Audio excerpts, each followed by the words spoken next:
Et le buzz du net, Guy Birenbaum, Guy en Tunisie, un équivalent des marionnettes des Guignols de l'info de Canal+, est un personnage virtuel et il sévit sur Facebook. Oui, je parie, Guillaume, que vous ne connaissez pas la démocratie cobziste tunisienne. Elle a pourtant été fondée le 14 janvier 2011 et possède une page Facebook avec près de 190 000 fans, un compte Twitter, une chaîne de vidéos sur YouTube.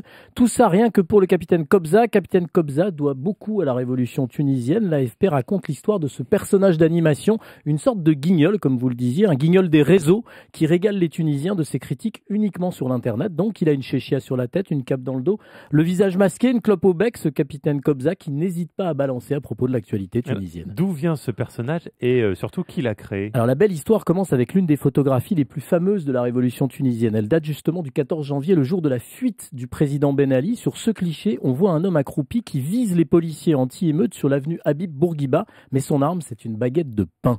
C'est en hommage à ce cliché qu'est né capitaine Kobza, puisque Kobza signifie pain en arabe. Partant de cette image d'un des héros méconnus de la révolution tunisienne, un Tunisien qui n'a pas peur, les créateurs de Captain Kobza en ont fait un personnage virtuel sur le web. De 2 à 4 épisodes sont mis en ligne chaque semaine, suivant l'inspiration des créateurs. Il s'agirait de 5 jeunes qui bossent dans la communication, mais souhaitent tous rester anonymes. Ils ne parlent pas avec les médias. Ils se présentent seulement comme boulanger 1, boulanger 2, etc. Rapport à la baguette. Leurs modèles sont connus de tous, les Simpsons, South Park, les dessins animés parmi les plus caustiques.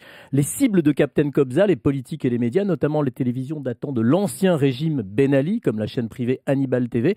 Alors, j'ai regardé des épisodes, je vous avoue que j'ai pas trop pigé l'humour parce que je ne parle pas tunisien. Il manque encore les sous-titres cruellement, mais j'ai quand même compris grâce à mes contacts tunisiens que l'enjeu pour l'équipe des auteurs de Captain Kobza, c'est de bouger des médias qui sortent de 50 ans de léthargie et qui, paradoxalement, ont plus de mal que le peuple tunisien à accomplir leur révolution.